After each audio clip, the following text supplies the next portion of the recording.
శబ్దాలు చేయకండి, సైలెంట్గా ఉండండి. Attention please. Thank you. అల్హమ్దులిల్లాహి రబ్బిల్ ఆలమీన్ వస్సలాతు వస్సలాము అలా రహ్మతిల్ లిల్ ఆలమీన్ సయ్యిదనా వ నబియ్యినా వ ఖాయిదనా ముహమ్మద్ వ అలా ఆలిహి వ సహ్బిహి వ మన్ వాలాహు ఇలా యౌమిద్దీన్.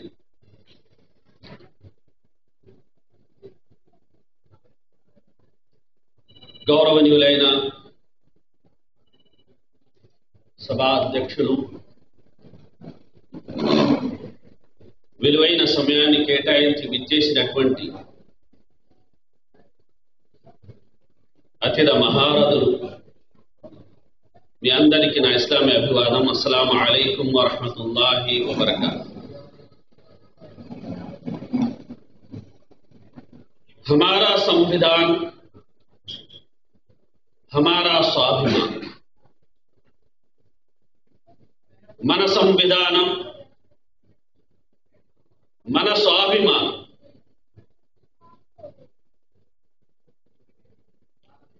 తెలుగు ప్రజలకే కాదు, మన దేశ పౌరులందరికీ గర్వాన్ని కలిగించే క్షణాలి. ప్రజాస్వామ్య పండుగను సగర్వంగా జరుపుకునే సందర్భం ఇది. రాజ్యాంగ పాలన నీడలు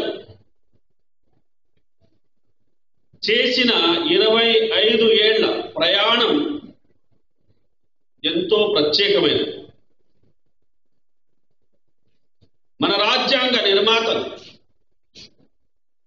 పవిత్ర కార్యంగా భావించి చేపట్టిన శుభ సంకల్పం వల్లనే ఇది సాధ్యమైంది.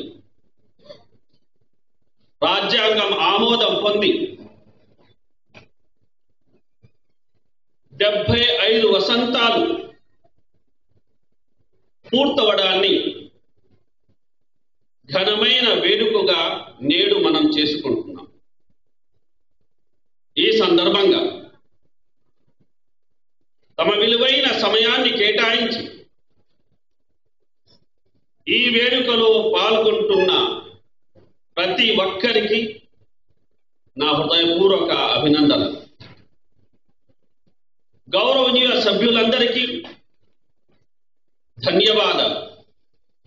ఈ శుభ సభ నిర్వాహకులకు శుభాభినందనలు. అందరికీ 76వ గణతంత్ర దినోత్సవ శుభాకాంక్ష. అభిమాన మిత్రుల, ఒక వ్యవస్థ 75 ఏళ్ళు పూర్తి చేసుకోబోతుందంటే ఇది ఆషామాషి విషయం కాదు. ఇదో గొప్ప విశేషం. వజ్రం ఎంత విలువైనదో దానికన్నా మహోన్నతమైనది ఈ వజ్రోత్సవం. అభిమాన మిత్రులారా, మనకు స్వాతంత్రం లభించిన తర్వాత దేశ భవిష్యత్తు గురించి అనేక నిరాశజనక అంచనాలు వినబడి, అటువంటి సందేహాలన్నిటినీ, శంకలన్నిటినీ, సంశయాలన్నిటినీ పటాపంచులు చేసిన రాజ్యాంగం నేడు మనల్ని ఉన్నత స్థానంలో స్థిరపరిచి దృఢపరిచింది. ఈ ఘనతను సాధ్యం చేసిన రాజ్యాంగ నిర్మాతలకే కాక రాజ్యాంగ స్ఫూర్తిని ఆదరించి గౌరవించిన కోట్లాది పౌరులకు కూడా చెయ్యెత్తి జై కొట్టాల్సిన శుభఘడియ.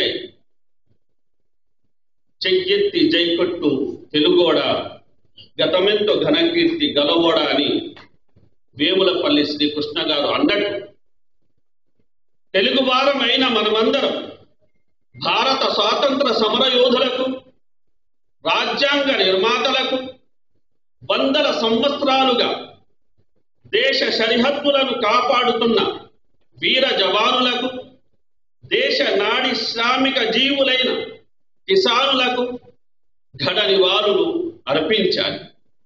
జై జవాన్, జై కిసాన్, జయ హో భారత సంవిధాన్ అని నినదించాల్సి ఉంది. ప్రియ భారత అవని మనందరి జీవన ధాత్రి వేదికగా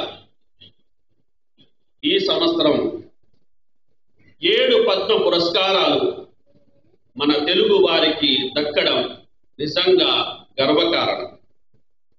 అభిమాన మిత్రులారా, మన రాజ్యాంగ రూపకల్పనలో మహిళల భాగస్వామ్యం ఎంతో ముఖ్యమైనది.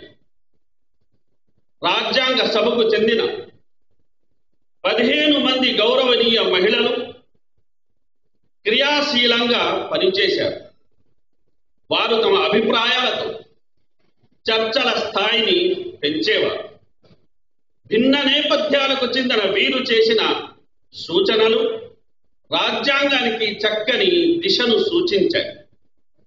మహిళలకు సమాన హక్కులు కల్పించేందుకు అనేక ప్రపంచ దేశాలు ఎంతో సమయం తీసుకుంటే మన దేశంలో రాజ్యాంగం అమలు తొలి రోజు నుంచి మహిళలకు ఓటు హక్కును కల్పించడం నిజంగా మనందరికీ గర్వకారణం.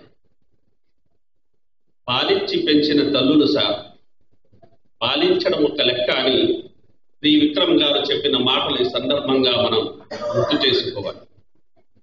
అభిమాన మిత్రులారా, వినాస్త్రీ జననం నాస్త్రీ,